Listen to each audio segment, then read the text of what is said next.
Hello friends, welcome back to my YouTube channel. मैं प्रिया भारती आप सबों का इस यूट्यूब चैनल पे बहुत बहुत स्वागत करती हूँ। बहुत सारे स्टूडेंट्स लोग का कमेंट आ रहा था कि क्रिएटिविटी पढ़ाइए, तो मैं आज इस टॉपिक को क्लियर करने जा रही हूँ। क्रिएटिविटी होता क्या, फिर मैं नेक्स्ट वीडियो में क्रिएटिविटी टेस्ट पढ़ाऊँगी। तो हम देखते हैं क्रिएटिविटी होता क्या, सृजनात्मकता क्या होता है। तो सृजनात्मकता व्यक्ति की वह योग्यता है जिसके द्वारा वह उन वस्तुओं या विचारों का उत्पादन करता है जो अनिवार्य रूप से नए हो और जिन्हें वह पहले से ना जानता हो। जो व्यक्ति इस प्रकार का नवीन कार्य करते हैं उन्हें सृजनशील या सृजनकर्ता कहा जाता है। जैसे कि इसमें हमें इससे यह समझ में आता है कि सृजनात्मकता उसे कहते हैं जो कोई नई चीज़ का कार्य उत्पादन करता है, तो उसे सृजनशील व्यक्ति कहते हैं। जैसे कि कोई नवीन कार्य करता है जिसका पहले से कोई विचार ना किया गया हो, कोई उसके बारे में कोई कार्य ना किया गया हो, वैसे कार्य को किया जाता है तो उसे सृजनात्मकता कहते हैं। तो इसका दूसरे रूप में इसे देखते हैं तो सामान्य रूप से जब हम किसी वस्तु या घटना के बारे में विचार करते हैं तो हमारे मन मस्तिष्क में अनेक प्रकार के विचारों का प्रादुर्भाव होता है। उत्पन्न विचारों को जब हम व्यवहारिक रूप प्रदान करते हैं तो उसके पक्ष एवं विपक्ष, लाभ एवं हानियां हमारे समक्ष आती है। इस स्थिति में हम अपने विचारों की सार्थकता एवं निरर्थकता को पहचानते हैं। इस प्रकार की स्थिति सृजनात्मक चिंतन कहलाती है।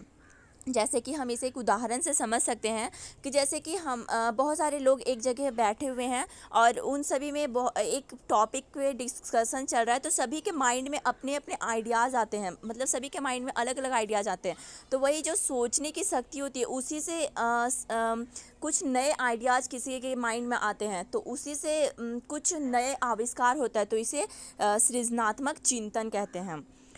तो हम इसे इंग्लिश में भी देख लेते एक बार। तो meaning of creativity, creativity is a mental process through which we can generate new ideas and new concepts, or we can create new association between exciting ideas and concepts.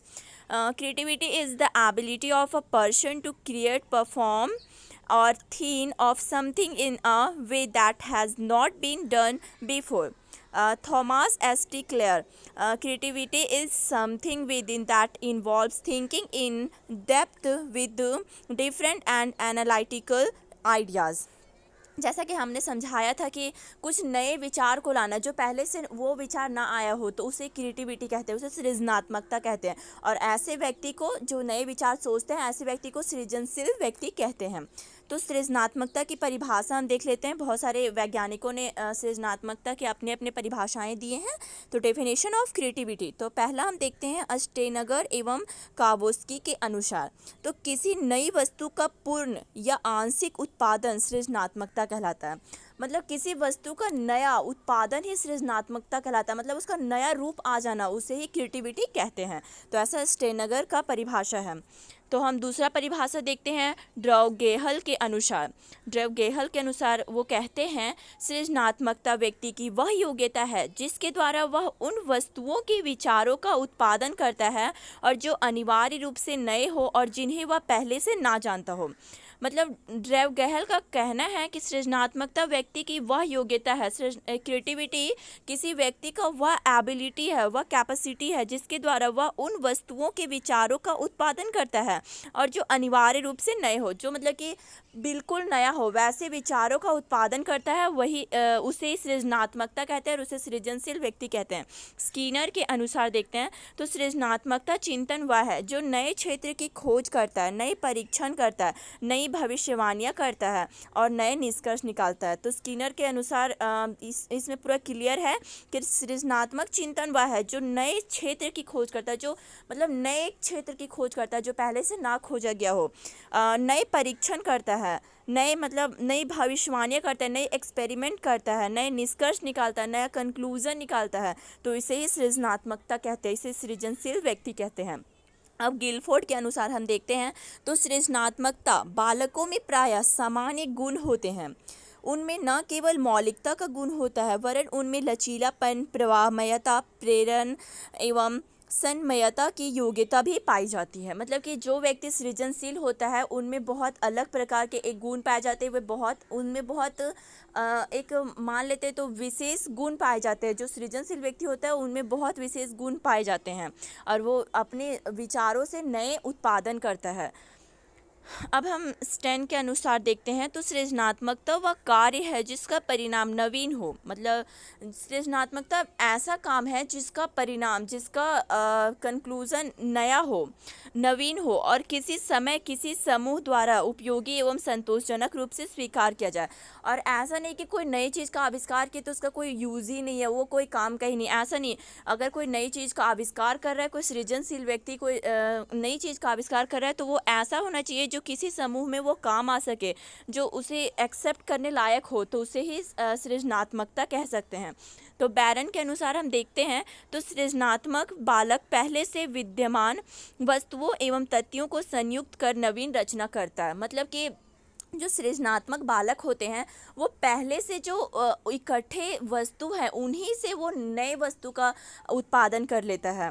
तो निष्कर्ष के रूप से सृजनात्मकता से अभिप्राय जीवन के विभिन्न क्षेत्रों में नवीन दृष्टिकोण अपनाना है। तो हम निष्कर्ष के तौर पर कह सकते हैं कि सृजनात्मकता से अभिप्राय यह है कि जीवन के विभिन्न क्षेत्रों में नवीन दृष्टिकोण को अपनाना है, मतलब कि नए विचारों को अपनाना है।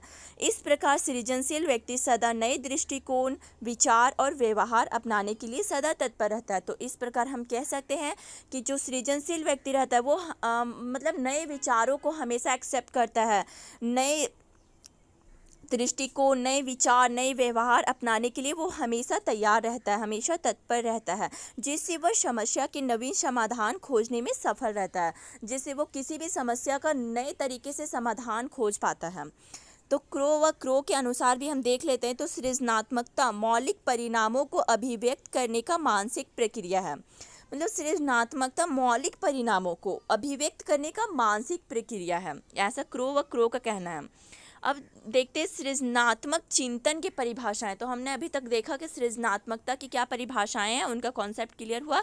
अब हम देखते हैं सृजनात्मक चिंतन, क्रिएटिविटी थिंकिंग का डेफिनेशन देखते हैं। तो प्रो एस के दुबे के शब्दों में हम देखते हैं तो सृजनात्मक चिंतन का आशय उन कार्यों से है जिनके माध्यम से नवीन विचारों, वस्तुओं एवं व्यवस्थाओं का सृजन संभव होता है। तो प्रो एस के दुबे के शब्दों में उन्होंने कहा है कि सृजनात्मक चिंतन का आशय उन कार्यों से है जिनके माध्यम से नवीन विचारों, मतलब नए विचारों, वस्तुओं एवं व्यवस्थाओं का सृजन संभव होता है। मतलब जिनके माध्यम से नए विचारों का सृजन हो पाता है उसे ही सृजनात्मकता चिंतन कहते हैं, सृजनात्मक चिंतन कहते हैं। श्रीमती आर के शर्मा के अनुसार देखते हैं तो सृजनात्मक चिंतन का आशय मस्तिष्क उद्दीलन की उस प्रक्रिया से है जिसमें किसी एक विषय पर अनेक प्रकार के विचार उत्पन्न होते हैं।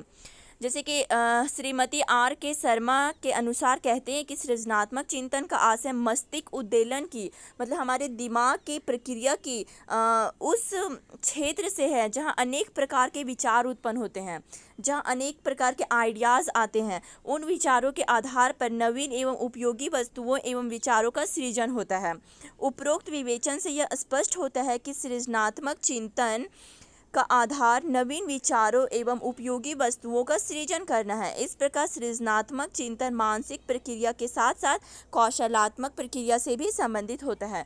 मतलब कि सृजनात्मक चिंतन हम उसे कह सकते हैं जो नवीन विचारों को लाता है, जो उपयोगजनक हो, जो लाभदायक हो, तो उसे ही सृजनात्मक चिंतन कहते हैं। जो हमारे मस्तिष्क में होने वाले क्रिया से उत्पन्न होती है उसे ही सृजनात्मक चिंतन कहते हैं। अब हम मीनिंग ऑफ क्रिएटिविटी थोड़ा सा फिर से इसका देख लेते हैं।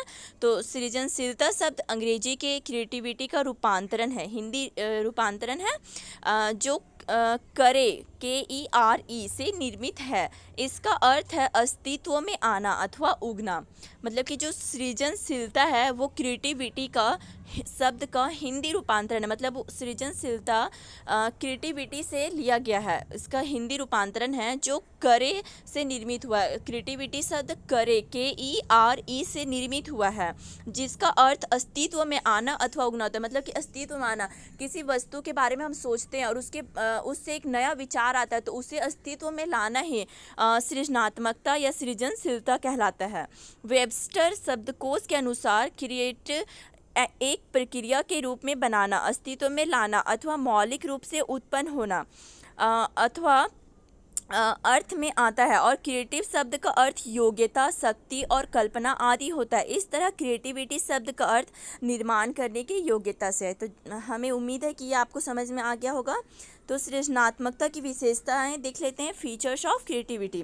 तो सृजनात्मकता के बहुत सारी विशेषताएं हैं, तो इनकी विशेषताएं निम्नलिखित है। तो पहला देखते हैं, सृजनशीलता में मौलिकता होती है, मतलब इसमें नयापन होता है। सृजनशीलता में नवीनता होती है, इसमें नए विचारों को लाया जाता है, इसमें पुराने विचारों को नहीं लाया जाता है। सृजनशीलता में उच्च बौद्धिक योग्यता होती है, मतलब ये सृजनशील व्यक्ति उच्च बौद्धिक वाले होते हैं, उच्च बुद्धि वाले व्यक्ति होते हैं, उन्हीं के दिमाग से सृजनात्मकता टाइप के आइडियाज़ आते हैं। सृजनशील में लोच होती है, समस्या की उपस्थिति का ज्ञान होता है, कल्पना करने तथा कल्पना की सत्यता की जांच करने की शक्ति होती है। सृजनशीलता के अनेक आयाम तथा क्षेत्र होते हैं। सृजनात्मकता सार्वभौमिक होती है, अर्थात प्रत्येक व्यक्ति में कुछ न कुछ मात्रा में सृजनात्मकता अवश्य होती है, मतलब सभी व्यक्ति में अपने अपने आइडियाज़ होते हैं, तो सभी व्यक्ति क्रिएटिव हो सकता है। मतलब कि सृजनशीलता सार्वभौमिक होती है। प्रशिक्षण या शिक्षा द्वारा इसको विकसित किया जा सकता है, मतलब कि जो क्रिएटिव आइडियाज़ लाने का कार्य शिक्षा द्वारा किया जा सकता है। शिक्षा के द्वारा बालकों के दिमाग को विकसित किया जा सकता है, जिससे उनके दिमाग में क्रिएटिव आइडियाज़ आएंगे और वो क्रिएटिविटी टाइप का कार्य करेगा। सृजनात्मकता द्वारा किसी नई वस्तु को उत्पन्न किया जा सकता है, परंतु जरूरी नहीं कि वह वस्तु पूर्ण रूप में नई हो। मतलब सृजनात्मकता द्वारा नई वस्तु का उत्पन्न किया जा सकता है, लेकिन ये जरूरी नहीं है कि वो पहले से थोड़ा सा भी ना हो, ऐसा नहीं है। सृजनात्मक अभिव्यक्ति का क्षेत्र अत्यंत व्यापक होता है। वैज्ञानिक आविष्कार, कविता, कहानी, नाटक आदि लिखना, संगीत, चित्रकला, शिल्पकला आदि कोई भी क्षेत्र इस प्रकार की अभिव्यक्ति की आधार भूमि बन सकता है। सृजनशीलता में नवीनता होती है। तो हमने इसमें जाना कि सृजनशीलता या सृजनात्मकता क्या होती है और सृजनात्मकता की विशेषताएं क्या होती है। तो हमें उम्मीद है कि आपको ये वीडियो अच्छी लगी हो। प्लीज़ इसे लाइक, शेयर एंड सब्सक्राइब करें और आने वाले नोटिफिकेशन की जानकारी के लिए आप तैयार रहें। Thank you so much.